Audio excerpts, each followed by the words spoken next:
Ambassador Catherall had spent 3 cycles watching humans. Her job was simple: study them, learn their ways, report back to her people. She did this from the safety of Orbital Station 12, a massive ring of metal and glass that floated above Earth like a silver crown. Catherall was Valorian. Her people were tall and thin, with skin like frosted glass. Light moved through their bodies when they felt things. Blue for calm, green for joy, red for anger.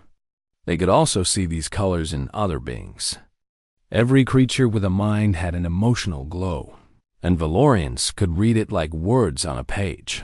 Humans, she had learned, usually glowed amber, a warm, soft orange that meant curiosity and affection and mild worry. Sometimes it flickered brighter when they laughed. Sometimes it dimmed when they were tired. But it was always there, always warm, always human. Catherall found them fascinating. They were so small compared to her people, so fragile. They lived on a planet that seemed designed to kill them. Earthquakes, floods, predators with too many teeth. Yet they survived. They built cities. They reached for the stars. She liked them. She wrote kind things about them in her reports. Then the Scarith came. The Scarith were raiders. They moved from system to system like locusts, taking what they wanted and burning what they didn't need. They had attacked 17 different species. They had never lost. When word came that they had targeted the human colony on Kepler 442b, Catherall felt a pulse of blue concern. The colony was small, maybe 10,000 people. Farmers, mostly. Scientists. Families with children. She watched the attack from the station's intelligence center. The screen showed everything. Scarith ships descending through clouds. Buildings burning. People running through streets filled with smoke and screams. Then, the human response ships arrived. Catherall expected to see amber fear. She expected panic and chaos. Humans were warm creatures, emotional creatures. Surely they would burn bright with terror. But something else happened. She watched the first responders land. Medics and soldiers and emergency workers in gray suits. They moved quickly, efficiently, like parts of a single machine. And as they stepped into the chaos, their emotional signatures began to change. The amber light didn't get brighter. It didn't turn red with rage or purple with fear. Instead, it simply went out, one by one, like candles being snuffed. What remained was gray, cold, empty. Catherall leaned closer to her screen. She had never seen anything like this. A human medic moved through a crowd of wounded colonists. A child was screaming, reaching for him with bloody hands. The medic looked at the child, looked at the wound, and walked past. He went instead to an adult woman with a chest injury. He began working on her immediately. The child kept screaming. Catherall's light pulsed sick yellow. She wanted to look away but couldn't. On another screen, a human commander stood before a burning building. People were trapped inside. She could hear their cries through the audio feed. The commander studied the fire for a long moment. Then he spoke into his communicator. "Bring it down," he said. "We need a fire break here, or we lose the whole district." The building collapsed 3 minutes later. The screaming stopped. Catherall turned to her human liaison, Dr. Sarah Chun. Chun was a small woman with dark hair and steady eyes. She'd have been assigned to help Catherall understand human culture. Right now, she was watching the same screens with an expression that revealed nothing. "What is happening to them?"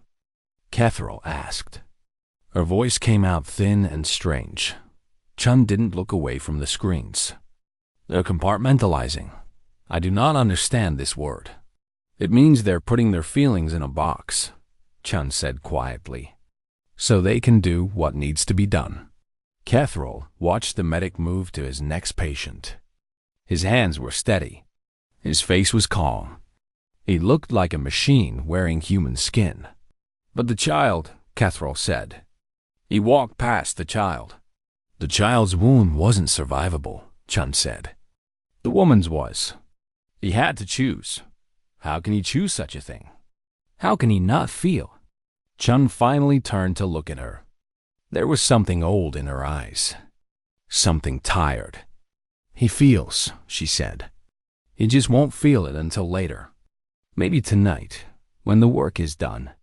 Maybe next week, when he finally has time to sleep. Maybe years from now, in the middle of the night, when he wakes up seeing that child's face. She turned back to the screens. He'll carry it forever, she said. They all will. Every choice. Every face. Every person they couldn't save, and every person they chose not to save. It all goes in the box. And the box never gets lighter. On the screens, the humans continued their work. They pulled survivors from rubble. They set up medical tents. They organized food and water and shelter. They did everything right. They saved thousands of lives. And through it all, they glowed that terrible, empty gray. Catherall watched until she couldn't watch anymore. Then she returned to her quarters and wrote her report. Her hands trembled as she worked. Her light flickered between colors she couldn't name. She had studied humans for 3 cycles. She had thought she understood them. Warm creatures. Emotional creatures. Fragile and fascinating and kind. She had been wrong. Humans were something else entirely. Something that could take the very thing that made them human and simply set it aside. Something that could walk through fire without flinching. Step over screaming children without stopping. And collapse buildings full of people without hesitation. And the worst part, Catherall realized, was that they did it because they cared. They turned off their hearts specifically so they could save more lives. The cruelty was an act of love. She didn't know what to call that. She wasn't sure she wanted to.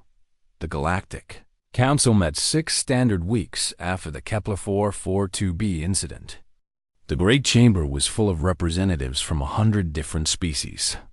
They sat in rings that rose toward a domed ceiling painted with stars. The air smelled like a dozen different atmospheres, filtered and mixed to keep everyone alive. Catherall stood at the center of the chamber. She had been asked to present her findings on human psychology. Her people were known for their ability to read emotions. The council wanted to understand what had happened on Kepler-442b. The Scarith Raiders had been destroyed. Not defeated. Not driven away. Destroyed. Their fleet, which had terrorized 17 species across 4 sectors, had been dismantled in 9 standard days by a human response force 1/3 its size. The council wanted to know. How? Catherall's light pulsed nervous green as she began to speak. God, she explained what she had learned about human evolution. Their planet Earth was what scientists called a death world. Everything that wanted to kill them. The weather, the animals, the plants, even the tiny creatures they couldn't see. Humans had survived by being adaptable, by being clever, by being able to do whatever it took to stay alive. This included their emotions. Humans evolved as both predator and prey, Catherall said.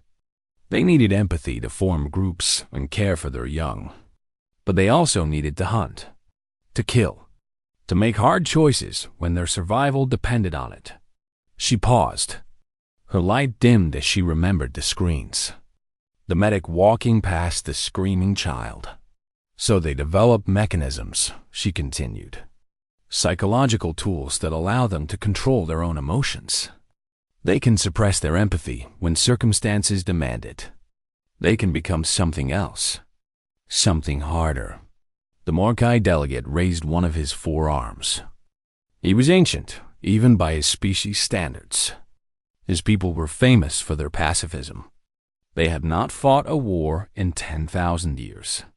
You say they suppressed their empathy, he said. His voice was like wind through dry leaves. Many species can do this. The Scareth feel nothing for their victims. The Kranth silence their conscience through meditation. How are humans different? Catherall had prepared for this question. She still didn't want to answer it. They don't lose their empathy, she said carefully. They choose when to feel it. The chamber grew quiet. The humans who collapsed that building on Kepler 442b, she continued. They knew what they were doing. They understood that people were inside. They heard the screaming, and they gave the order anyway. She looked around the chamber at the hundreds of faces watching her. 3 of those humans required psychiatric intervention afterward. 1 still cannot sleep without medication. They felt everything they did. They simply delayed feeling it until the crisis had passed. The Markai delegate leaned forward. And during the crisis? What did they feel? Nothing, Catherall said. They felt nothing. They put their feelings in a box and did what needed to be done. That sounds like the Scareth. No. Catherall's light flared bright blue. The Scareth feel nothing because they are empty. Humans feel nothing because they choose to be empty. And when the crisis ends, they open the box. They feel everything they put aside. Every death. Every hard choice. Every person they couldn't save. She paused. The Scareth carry no weight. Humans carry it all. The Velthan ambassador spoke up. She was a creature of living crystal, her body chiming softly with each word. You speak of this like it is admirable, she said. But I confess I find it disturbing. A species that can simply turn off its conscience seems dangerous. They are dangerous, Catherall agreed. But not because they can turn it off. Because they can turn it back on. She gestured, and a hologram appeared in the center of the chamber. It showed the aftermath of Kepler 442b, humans building shelters. Humans treating the wounded. Humans holding crying children and feeding hungry families. This was taken 1 day after the attack, Catherall said. The same humans who collapsed that building spent the next week caring for survivors. They wept with them. They mourned with them. They felt everything. She let the hologram fade. The Scareth cannot do this, she said. They don't feel guilty because they don't understand guilt. They don't rebuild because they don't care about what they've destroyed. They are consistent, predictable, empty. She turned to face the Markai delegate directly. Humans are not consistent. They can be the kindest creatures in the galaxy one moment and the coldest the next. They adapt to what the situation requires. And that is what makes them terrifying. The chamber was silent for a long moment. Finally, the Markai delegate spoke again. You say they choose when to feel. But who decides what circumstances justify such a choice? Who decides when empathy becomes inconvenient? Catherall's light flickered. They do, she said. Each human, individually. They weigh the costs and make the choice themselves. And if they choose wrong, then they carry that weight too, forever. It doesn't go away just because they made a mistake. The box holds everything. The right choices and the wrong ones. The necessary cruelties and the unnecessary ones. She looked down at her thin, translucent hands. I asked my liaison, Dr. Chun, how humans live with this. How they carry so much weight without breaking. What did she say? Catherall looked up. She said they break all the time. They just keep walking anyway. The council session ended without a formal conclusion. There was nothing to vote on. Nothing to decide. They had simply needed to understand what they were dealing with. As the delegates filed out, Catherall noticed the Scareth observer standing alone near the exit. He was watching her with his 3 black eyes. His species felt nothing, but even he seemed disturbed by what he had heard. Catherall walked past him without a word. She had said everything that needed to be said. 6 months passed. The galaxy slowly forgot about Kepler 442b. The humans rebuilt their colony. The Scarith licked their wounds and made new plans. Life continued as it always did. Then the Scarith returned. This time, they didn't send raiders. They sent a proper invasion fleet. 300 warships. 50,000 soldiers. Everything they had. They had studied human tactics. They had prepared countermeasures. They believed they understood their enemy now. They were wrong. The Human Defense Force was led by Admiral Helena Vance. She was 53 years old. Her service record included 17 major engagements and 4 mandatory psychological leaves. She had gray hair cut short and eyes the color of winter storms. Kath Rao had been assigned to the human fleet as an official observer. The Galactic Council wanted to know what would happen next. She stood on the bridge of the flagship, watching Admiral Vance receive reports. The news was bad that the Scarith had attacked 6 outer colonies in the first wave. They had killed thousands. They had taken prisoners. They had done things to those prisoners that Kethril couldn't bear to think about. A young officer read the reports aloud. His voice was steady, but his hands shook. "They've taken hostages from the Meridian colony," he said. "Children, mostly. They're broadcasting demands." Admiral Vance listened without expression. Her emotional signature, which Kethril had been watching carefully, did something strange, that it didn't switch off like the responders on Kepler 442b. It inverted. The gray efficiency was still there, but beneath it, something else burned. It was dark, cold, a black-violet color that made Kethril sensory organs ache. She had never seen anything like it. "Admiral," Kethril managed, "what are you feeling?" Vance turned to look at her. Her expression was perfectly calm, professional, empty. "I'm feeling patient." "Ambassador," she turned back to the tactical display. "Show me their supply lines." Over the following weeks, Kethril watched Vance execute her campaign. It was nothing like she expected. Vance didn't attack the Scarith fleet directly. She didn't rush to save the hostages. She didn't burn with righteous anger or cold fury. She simply began taking things apart. First, the supply lines. Human strike teams hit Scarith. Cargo ships one by one. Food, fuel, ammunition, medicine. Everything the invasion fleet needed to survive. They didn't destroy the ships. They just damaged them enough to be useless. Then, the communication relays. The Scarith used a network of satellites to coordinate their fleet. Human hackers and saboteurs dismantled it piece by piece. Soon, Scarith ships couldn't talk to each other without delays of hours or days. Then, the retreat routes. Vance positioned her ships carefully, like pieces on a game board. She didn't attack. She just waited. And slowly, inevitably, the Scarith found themselves boxed in. They couldn't advance without supplies. They couldn't retreat without walking into ambushes. They couldn't coordinate without communications. They began to panic. Kethril watched it happen from the bridge. She watched the Scarith emotional signatures change. Their usual emptiness began to fill with something new. Something yellow-green and sick. Fear. "Why don't you attack?" she asked Vance one night. They were alone on the observation deck, watching stars wheel past the windows. "Because I want them to understand," Vance said. She was holding a cup of something hot. Her hands were steady. "Understand what?" "What they did to those children." Vance's voice was calm, quiet. "I want them to feel helpless. I want them to feel trapped. I want them to know that no one is coming to save them." She took a sip from her cup. "And then I want them to know it was a choice. That I could have been merciful. That I could have ended this quickly." She turned to look at Kethril. The black-violet fire was still burning in her emotional signature. Kethril wanted to look away, but couldn't. "I want them to remember," Vance said, "that humans can be patient."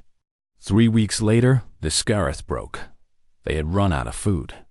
Their ships were falling apart. Their soldiers were turning on each other.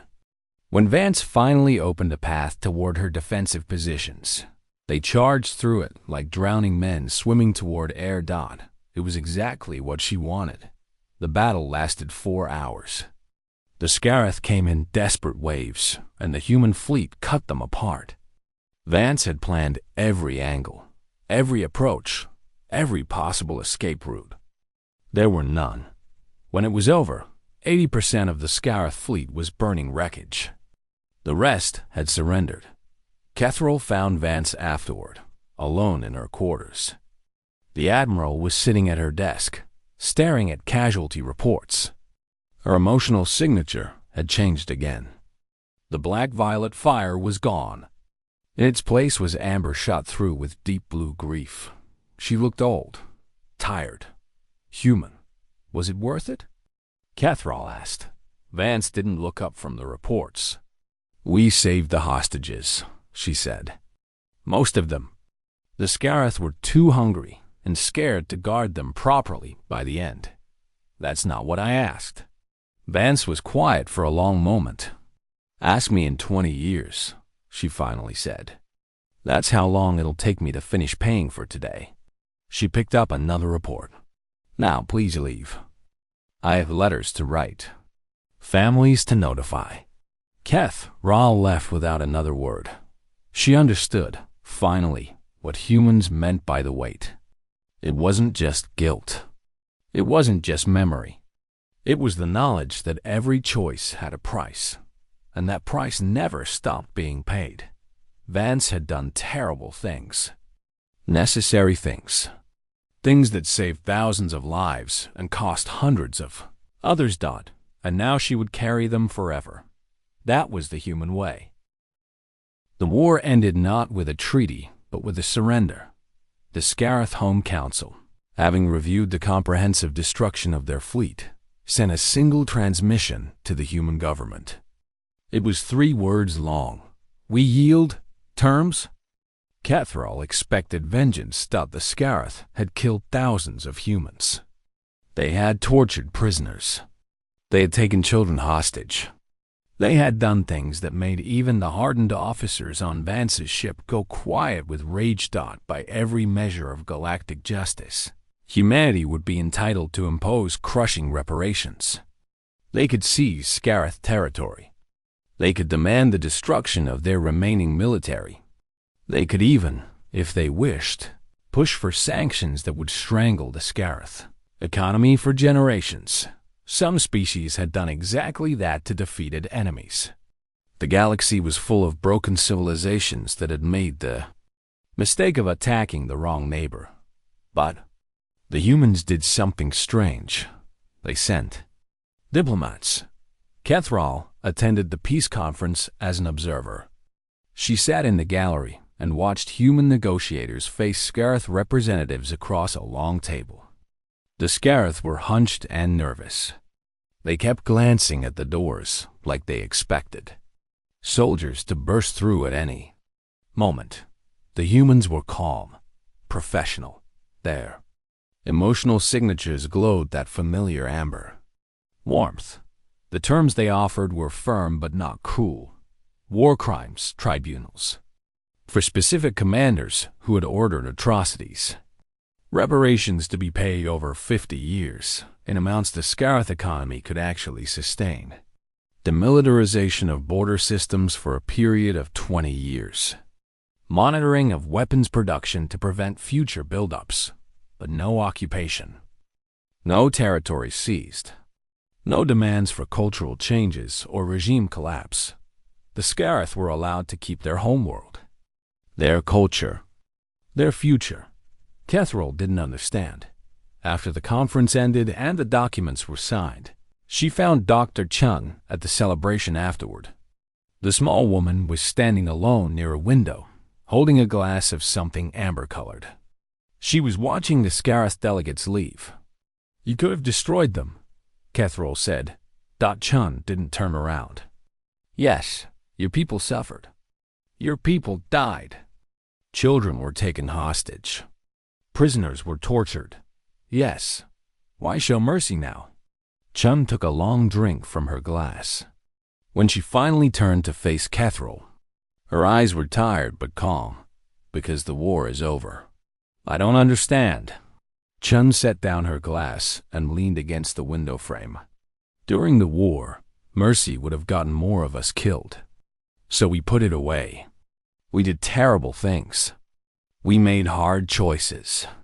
We watched Admiral Vance turn their fleet into a cage and then crush it piece by piece. She looked out the window at the stars. And we'll spend the rest of our lives living with that. Every death. Every hard choice. Every moment when we chose efficiency over kindness. She turned back to Kethril. But now the war is over. So we take mercy back out of the box. We feel it again. We let it guide us again. Even after everything they did. Especially after everything they did. Chen's voice was quiet but firm. Because if we stay cruel after the danger is past, then what was the point? We didn't put our feelings away to become monsters. We put them away so we could survive long enough to be human again. Kethril thought about this. Her light pulsed slow colors as she processed the words. What about hate? She asked. Surely your people hate the Scarith for what they did. Surely they want revenge. Some do, Chun admitted. Hate is easy. It doesn't ask anything from you. You just feel it, and it tells you what to do. She picked up her glass again. Mercy is hard. Mercy asks you to look at someone who hurt you and choose not to hurt them back. It asks you to think about the future instead of the past. It asks you to be better than you feel. She took another drink. That's what makes it human. Not that we can turn off our empathy. Lots of species can do that. It's that we can turn it back on.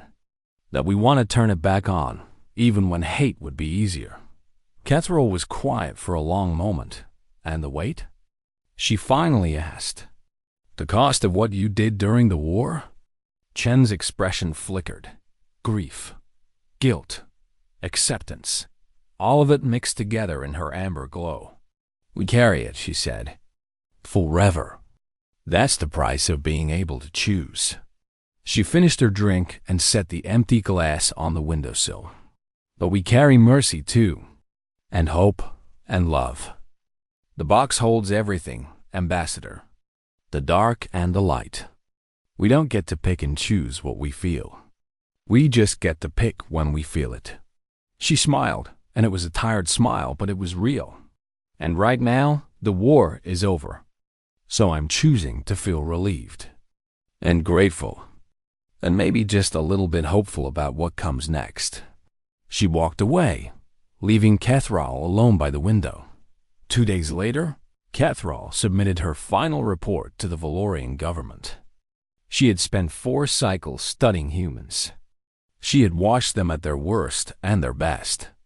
She had seen them turn off their hearts to do terrible things and turn them back on to do beautiful things. She had finally found the words to describe them. Her conclusion was simple. Humans are not dangerous because they can suppress their empathy. Many species can do this. Humans are dangerous because they have mastered the transition. They can move between compassion and ruthlessness as circumstances demand. They feel everything, eventually. They simply choose when to feel it. Do not mistake their kindness for weakness. Their mercy is not evidence that they cannot be cruel.